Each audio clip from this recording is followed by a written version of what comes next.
Las curvas de raíl se convirtieron en bucles circulares entre paredes que avanzaban para aplastarlos por ambos lados.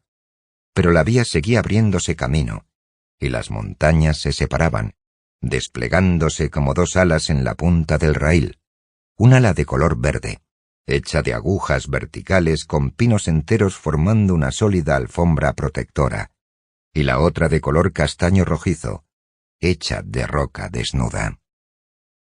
Ella miró hacia abajo por la ventanilla abierta y vio el costado plateado de la locomotora suspendido sobre el espacio vacío. Mucho más abajo, el fino hilo de un arroyo iba saltando de una cornisa a otra, y los helechos que caían sobre el agua eran las relucientes copas de los abedules. Vio los vagones de carga en la cola de la locomotora serpenteando a lo largo de la pared de un desnivel de granito. Y más abajo, después de kilómetros de piedras retorcidas, vio los bucles de los raíles verdiazulados desenroscarse detrás del tren. Una muralla de roca se elevó en su camino, cubriendo por completo el parabrisas, oscureciendo la cabina, tan próxima que parecía que el tiempo que les quedaba no sería suficiente para escapar de ella. Pero ella oyó el chirriar de ruedas en la curva.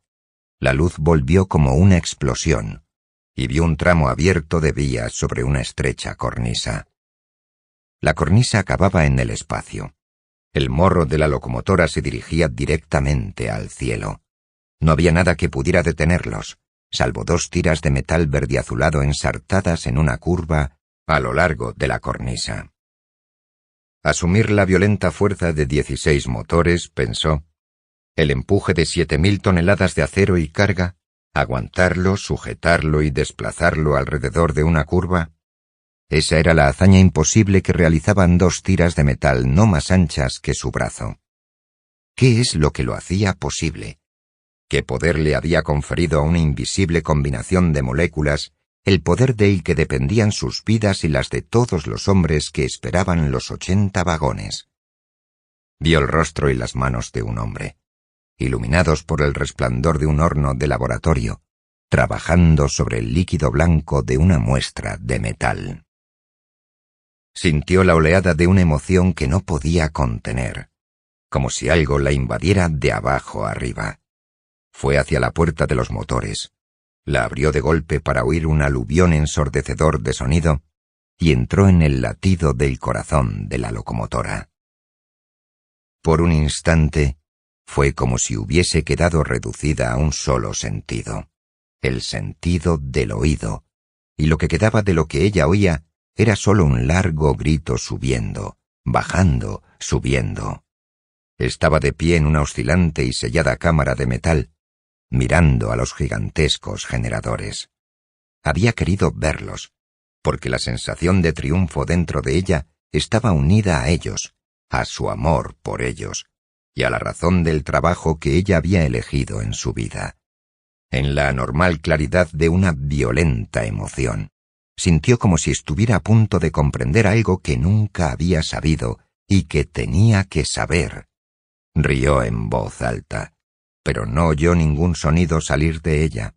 Nada podía oírse en medio de esa continua explosión. «¡La línea John Galt!», gritó, por el placer de sentir cómo su voz le era arrancada de los labios.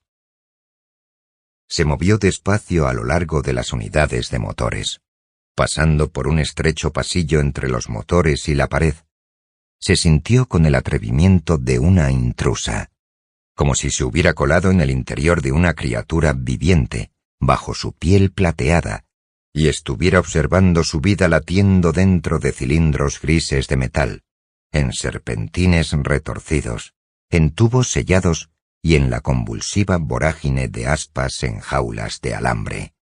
La enorme complejidad de la forma que se extendía sobre ella estaba drenada por canales invisibles, y la violencia rugiente que contenía se redirigía a frágiles agujas en esferas de cristal, a lucecitas verdes y rojas parpadeando sobre tableros, a armarios altos y finos con el mensaje «alto voltaje». ¿Por qué había tenido siempre esa alegre sensación de confianza al mirar las máquinas? Pensó. En esas formas gigantes, dos aspectos que pertenecían a lo inhumano estaban radiantemente ausentes, lo desprovisto de causa y lo desprovisto de objetivo. Cada pieza de los motores era la encarnación de una respuesta a ¿por qué? Y a ¿para qué? Igual que los pasos del camino de una trayectoria vital elegida por el tipo de mente que ella adoraba. Los motores eran un código moral moldeado en acero. «Están vivos», pensó, porque son la forma física de la acción de un poder viviente, de la mente que ha sido capaz de captar la totalidad de esa complejidad, de establecer su objetivo, de darle forma. Por un instante, le pareció que los motores eran transparentes y que ella estaba viendo la red de sus sistemas nerviosos. Era una red de conexiones más intrincada y más crucial que todos sus cables y sus circuitos. Las conexiones racionales hechas por la mente humana que había concebido cada una de sus piezas por primera vez.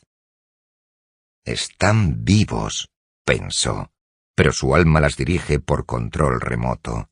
Su alma está en cada hombre que tiene la capacidad de igualar ese logro. Si el alma desapareciera de la tierra, los motores se detendrían, porque ese es el poder que los mantiene funcionando. No es el petróleo en el subsuelo bajo sus pies, el petróleo que después se convertiría en lodo primigenio de nuevo. No son los cilindros de acero, que se convertirían en manchas de óxido en las paredes de las cuevas de salvajes tiritando, sino el poder de una mente viviente, el poder del pensamiento, de la elección y del objetivo. Empezó a andar hacia la cabina, sintiendo que quería reír, arrodillarse o levantar los brazos, deseando ser capaz de liberar lo que sentía, sabiendo que era algo que no tenía forma de expresión. Se paró. Vio a Rerden de pie junto a los escalones de la puerta de acceso a la cabina. La estaba mirando como si supiese por qué ella había escapado y lo que sentía. Permanecieron quietos, sus cuerpos transformados en una mirada que se unía a través de un estrecho pasillo. Las pulsaciones dentro de ella eran como las pulsaciones de los motores, y sintió como si ambas vinieran de él, de Rerden. El ritmo pulsante anuló su voluntad. Volvieron a la cabina en silencio, sabiendo que había habido un momento que no debería ser mencionado entre ellos. Los peñascos frente a ellos eran oro luminoso y líquido. Franjas de sombras se alargaban en los valles abajo. El sol iba descendiendo hacia los picos del oeste. Se dirigían hacia el oeste y hacia arriba, hacia el sol. El cielo se había oscurecido, hasta adquirir el tono verdiazulado de los raíles, cuando vislumbraron chimeneas en un valle distante. Era uno de los nuevos pueblos de Colorado, los pueblos que habían crecido como si irradiaran de los campos petrolíferos de Wyatt. Dagny vio las líneas angulares de casas modernas, los tejados planos, los largos ventanales. Estaban demasiado lejos para distinguir a la gente. En el momento en que ella pensó que no estarían viendo el tren a esa distancia, un cohete salió lanzado entre los edificios. Se elevó por encima del pueblo y estalló en una cascada de estrellas doradas contra un cielo cada vez más oscuro. Hombres que ella no podía ver seguían el avance del tren por la ladera de la montaña, y estaban enviando un saludo, una solitaria pluma de fuego en el ocaso, el símbolo de una celebración o de una llamada de auxilio. Detrás de la siguiente curva, en una repentina panorámica a distancia, Dagny vio dos puntos de luz eléctrica, blanco y rojo, muy bajos sobre el cielo. No eran aviones. Ella vio los conos de las vigas de metal que los sostenían, y en el momento en que supo que eran las torres de perforación de Wyatt Oil, vio que la vía estaba descendiendo, que la tierra se ensanchaba, como si las montañas se hubieran separado, y al fondo, al pie de la montaña Wyatt, al otro lado de la oscura hendidura de un cañón, vio el puente hecho de Metal Rerden. Iban volando cuesta abajo. Se olvidó de la meticulosa nivelación, de las grandes curvas del descenso gradual. Sintió como si el tren estuviese cayendo en picado, de cabeza. Observó el puente creciendo a su encuentro. Un pequeño túnel cuadrado de encaje de bolillo metálico. Unos cuantos soportes entrecruzados en el aire, de un brillante verdiazulado que reflejaba un largo rayo de luz del sol poniente que se colaba por alguna grieta de la cadena montañosa. Había personas junto al puente, la mancha oscura de una multitud, pero desaparecieron rodando por el borde de su consciencia. Oyó el creciente y acelerado sonido de las ruedas, y un tema musical que acompañaba el ritmo de las ruedas no dejaba de rondarle la cabeza, cada vez con más fuerza, y estalló repentinamente dentro de la cabina, pero sabía que solo estaba en su mente. Era el quinto concierto de Richard Halley. Ella pensó, ¿lo escribió para esto? ¿Había conocido él una sensación como esta? Estaban yendo más rápido. Habían dejado de tocar el suelo, pensó. Lanzados por las montañas como en un trampolín, estaban ahora navegando por el espacio. No es una prueba justa, pensó. No vamos a tocar ese puente. Vio la cara de Rerden por encima de la suya.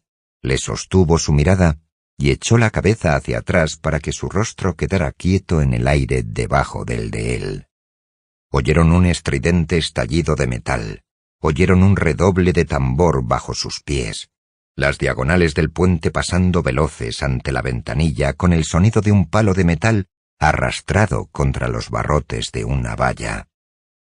Luego, las ventanas se volvieron de pronto claras. El impulso de su caída los estaba empujando colina arriba. Las torres de perforación de Wyatt Oil estaban apareciendo delante de ellos. Pat Logan se volvió, mirando a Rerden con la insinuación de una sonrisa, y Rerden dijo, «Ya está». El letrero en el borde de un tejado decía, «Empalme Wyatt». Ella miró, sintiendo que había algo raro, hasta que se dio cuenta de lo que era. El letrero no se movía. La sacudida más brusca del viaje fue darse cuenta de que la locomotora estaba parada. Escuchó voces en algún lugar. Miró hacia abajo y vio que había gente en el andén. Entonces, la puerta de la cabina se abrió de golpe. Ella sabía que tenía que ser la primera en bajar, y se acercó al borde. Durante un breve instante, sintió la esbeltez de su cuerpo, la ligereza de estar allí de pie en una corriente de aire libre. Agarró los barrotes metálicos y empezó a bajar la escalera.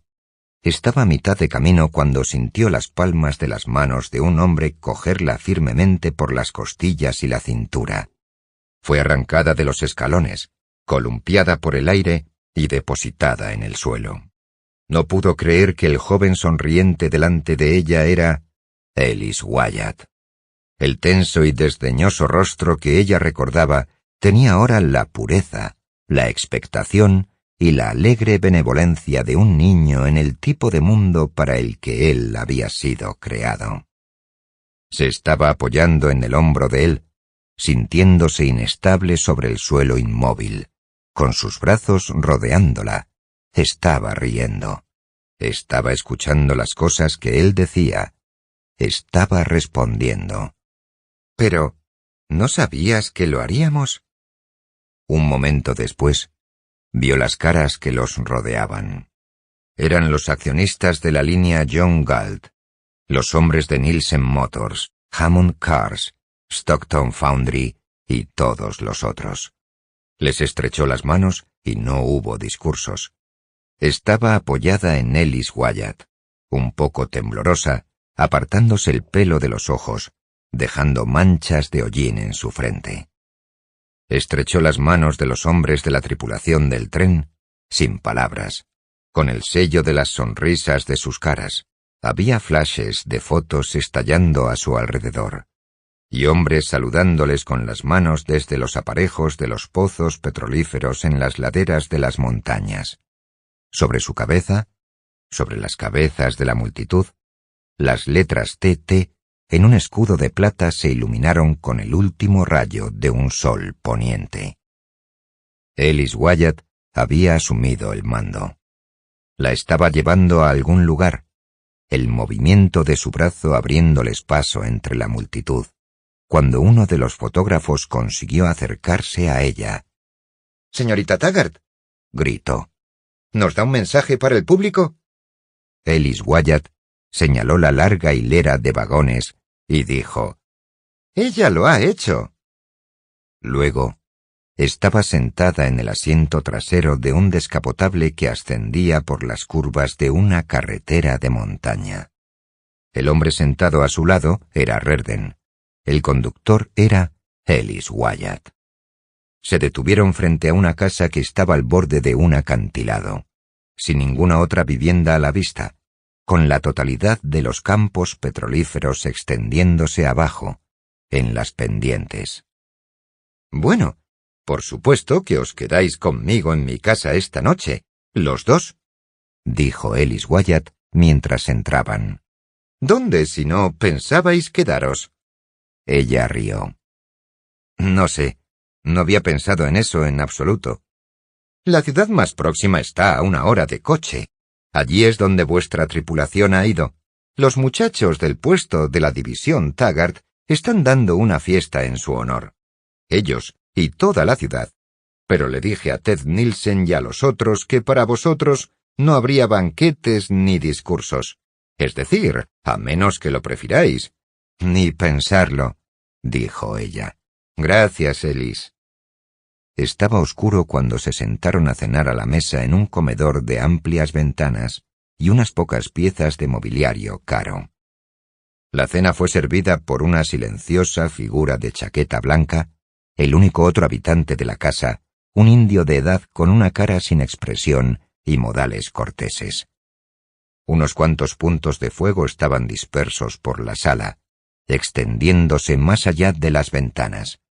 Las velas sobre la mesa, las luces de las torres de perforación y las estrellas. «¿Creéis que estáis muy ocupados ahora?», estaba diciendo Ellis Wyatt. «Solo dadme 1 año y os daré algo que realmente os mantendrá ocupados. 2 trenes cisterna al día, Dagny. Van a ser 4 o 6 o tantos como quieras que llene». Su mano señaló las luces en las montañas. «Esto no es nada comparado con lo que tengo en la recámara», señaló hacia el oeste.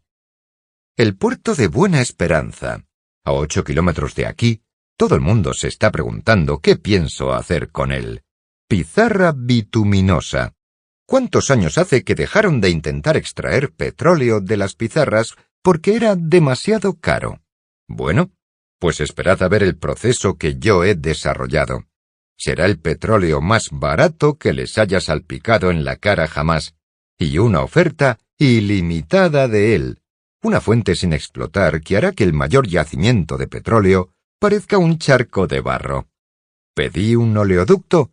Hank, tú y yo tendremos que construir oleoductos en todas direcciones para... Oh, discúlpame. Creo que no me presenté cuando hablamos en la estación. Ni siquiera te he dicho mi nombre». Rerden hizo una mueca. «Lo he adivinado a estas alturas». «Lo siento, no me gusta ser desconsiderado, pero estaba demasiado emocionado». «¿Por qué estabas tan emocionado?», preguntó Dagny, entornando los ojos con expresión burlona. Wyatt sostuvo su mirada durante un momento. Su respuesta tenía un tono de solemne intensidad extrañamente expresada con una voz risueña. «Por la más hermosa bofetada que he recibido jamás y merecido». «¿Quieres decir, por nuestro primer encuentro?» «Quiero decir, por nuestro primer encuentro». «No, tú tenías razón». «Sí, La tenía. Sobre todo lo demás, excepto sobre ti. Dagny, encontrar una excepción tras tantos años de... ¡Oh! Al diablo con todos ellos. ¿Queréis que encienda la radio y escuchemos lo que están diciendo de vosotros dos esta noche? No. Bien, yo tampoco quiero oírlos. Que se traguen sus propios discursos. Todos están subiéndose al carro ahora. Nosotros somos el carro. Miró a Rerden. ¿De qué te ríes? Siempre he tenido curiosidad por ver cómo eras. Nunca he tenido la oportunidad de ser como soy, hasta esta noche. ¿Vives aquí solo? ¿A kilómetros de distancia de todo? Wyatt señaló la ventana. Estoy a un par de pasos de... todo. ¿Y qué pasa con la gente? Tengo habitaciones de invitados para el tipo de gente que viene a verme por negocios. Quiero interponer la mayor distancia posible entre mí y todos los otros tipos de gente. Se inclinó hacia adelante para volver a llenar las copas de vino. Hank, ¿por qué no te mudas a Colorado? Al diablo con Nueva York y toda la costa este. Esta es la capital del Renacimiento, el segundo Renacimiento.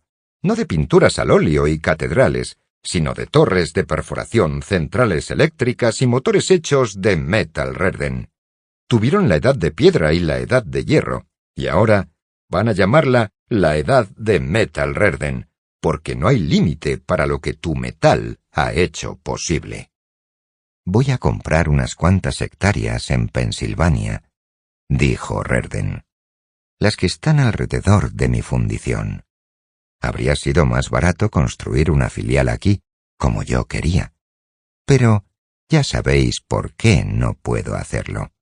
Y al diablo con ellos. Les ganaré de todas formas. Voy a expandir mi fundición. Y si Dagny puede darme un servicio de transporte de 3 días a Colorado, te echaré una carrera para ver cuál va a ser la capital del Renacimiento. Dadme un año, dijo Dagny, de operar trenes en la línea John Galt. Dadme el tiempo necesario para reorganizar todo el sistema Taggart y os daré servicio de transporte de 3 días de un extremo al otro del continente. Una vía de metal Rerden de océano a océano. ¿Quién fue quien dijo que necesitaba un punto de apoyo? Dijo Ellis Wyatt. Dadme un derecho de paso sin impedimentos y yo les enseñaré cómo mover la tierra. Dagny se preguntó qué era lo que le gustaba del sonido de la risa de Wyatt. Sus voces, incluso la de ella, tenían un tono que ella nunca había oído antes. Cuando se levantaron de la mesa, le impresionó darse cuenta de que las velas eran la única iluminación del salón. Ella había tenido la sensación de haber estado sentada bajo una violenta luz. Ellis Wyatt tomó su copa, los miró a la cara y dijo: «Por el mundo, como parece ser ahora mismo». Vació la copa con un solo movimiento. Ella oyó el estallido del cristal contra la pared en el mismo instante en que vio el círculo que trazaban su cuerpo, su brazo y la terrible violencia de su mano al estrellar la copa al otro lado del salón. No fue el típico gesto propio de una celebración. Fue el gesto de una rabia rebelde, el gesto feroz de un movimiento que sustituye a un grito de dolor. «Ellis», susurró ella, «¿qué pasa?» Él se volvió para mirarla. Con la misma violenta rapidez, sus ojos estaban serenos, su rostro en calma. Lo que la asustó fue verlo sonreír tan suavemente. «Lo siento», dijo él. «Da igual. Intentaremos pensar que durará». La tierra de abajo estaba bañada por la luz de la luna cuando Wyatt los condujo por una escalera exterior a la segunda planta de la casa, hasta la galería abierta a la que daban las habitaciones de los invitados. Les deseó buenas noches y ellos oyeron sus pasos bajando por la escalera. La luz de la luna parecía absorber el sonido del mismo modo que absorbía el color. Los pasos se fueron alejando en la distancia, y cuando murieron, el silencio tenía la consistencia de una soledad que había durado mucho tiempo, como si ninguna persona hubiera quedado en ningún sitio a su alrededor. Ella no se dirigió hacia la puerta de su habitación. Él no se movió. A la altura de sus pies no había más que una fina barandilla y una extensión de espacio. Gradas angulares descendían más abajo, con sombras que repetían el trazado del acero de las torres de perforación, líneas negras y afiladas entrecruzándose sobre terrenos de roca brillante. Unas cuantas luces, blancas y rojas, parpadeaban en el aire tranquilo, como gotas de lluvia atrapadas en los bordes de vigas de acero. En la distancia, 3 de esas gotas eran pequeñas y verdes, enhebradas en una línea a lo largo de la vía Taggart. Detrás de ellas, al final del espacio, a los pies de una blanca curva, colgaba el rectángulo entretejido que era el puente. Ella sintió un ritmo sin sonido ni movimiento, una sensación de tensión palpitante, como si las ruedas de la línea John Galt siguieran acelerando, lentamente, respondiendo y resistiendo a un llamamiento tácito. Giró y lo miró. La expresión que vio en su cara le hizo saber por primera vez que ella había sabido que ese sería el final del trayecto. Aquella expresión no era lo que les enseñan a los hombres a representar. No era cuestión de músculos flácidos, labios caídos y hambre insensata.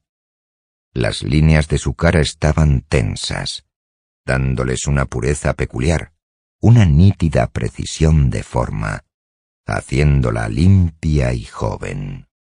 Su boca estaba apretada, con los labios ligeramente retraídos, resaltando el perfil de su forma.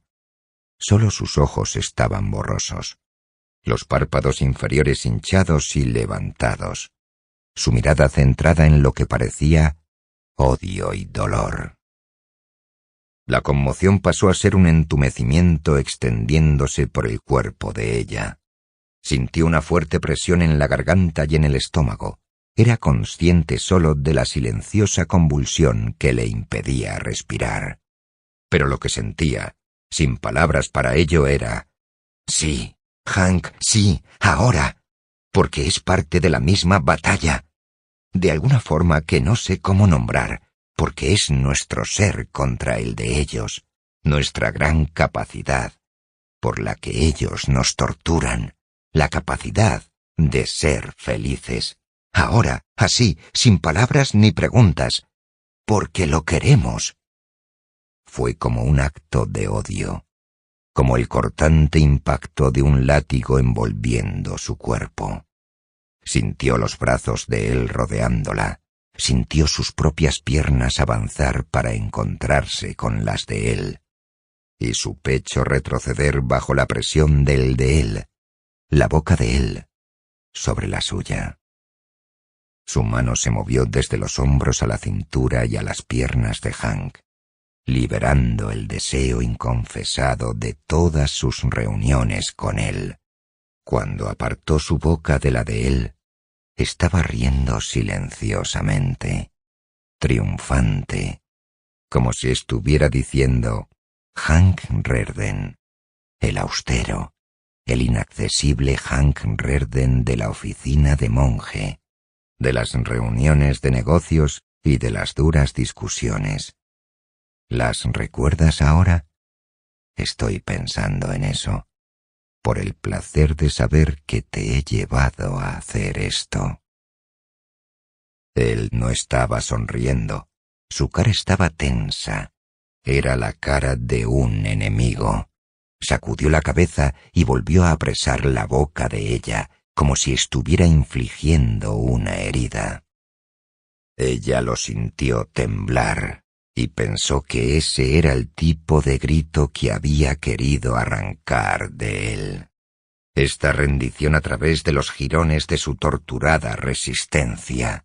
Sin embargo, ella sabía al mismo tiempo que el triunfo era de él, que la risa de ella era un tributo a él, que el desafío de ella era su misión, que el objetivo de toda su violenta fuerza era sólo para hacer más grande la victoria de él. Él la estaba estrechando contra su cuerpo, como enfatizando su deseo de hacerle saber que ahora ella no era más que una herramienta para la satisfacción de su deseo, y que la victoria de él, como ella sabía, era el deseo de que él la redujera a eso. Quien quiera que yo sea, pensó ella, cualquiera que sea el orgullo de persona que pueda tener, el orgullo de mi coraje, de mi trabajo, de mi mente y de mi libertad, eso es lo que yo te ofrezco para el placer de tu cuerpo. Eso es lo que quiero que uses en tu servicio, y que tú quieras que te sirva es la mejor recompensa que yo puedo tener. Había luces encendidas en las dos habitaciones detrás de ellos. Él la agarró de la muñeca y la metió a su habitación, indicándole con el gesto que no necesitaba ninguna señal de consentimiento o de resistencia. Cerró la puerta con llave, mirando a la cara de ella. Manteniéndose recta y manteniendo su mirada, ella extendió el brazo hacia la lámpara de la mesa y apagó la luz. Él se acercó. Encendió la luz de nuevo, con un único y desdeñoso movimiento de su muñeca. Ella lo vio sonreír por primera vez, una sonrisa pausada, burlona y sensual, que acentuaba el propósito de su acción. Él la estaba sujetando medio acostada sobre la cama. Le estaba arrancando la ropa, mientras la cara estaba apretada contra él, su boca descendiendo a lo largo de su cuello, hasta su hombro.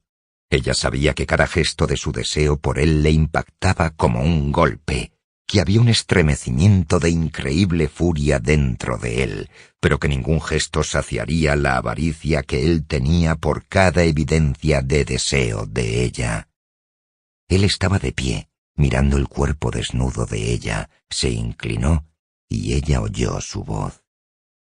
Era más una declaración de triunfo despectivo que una pregunta.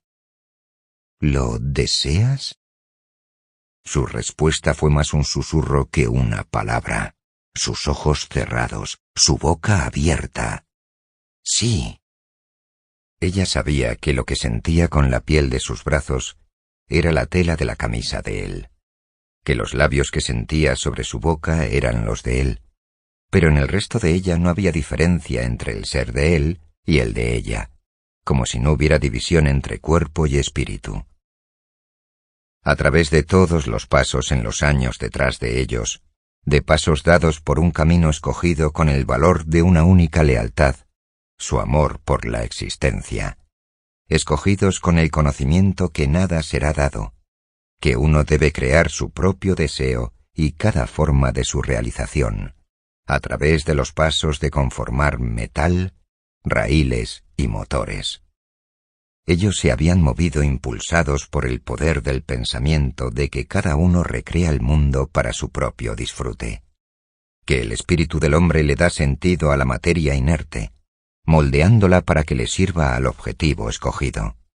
El camino los llevó al momento en que, en respuesta a sus más altos valores, en una admiración que no puede expresarse con ninguna otra forma de tributo, el espíritu de uno hace que su cuerpo se convierta en el tributo, remoldeándolo, como prueba, como sanción, como recompensa, en una única sensación de tal intensidad de goce que ninguna otra sanción de la existencia es necesaria.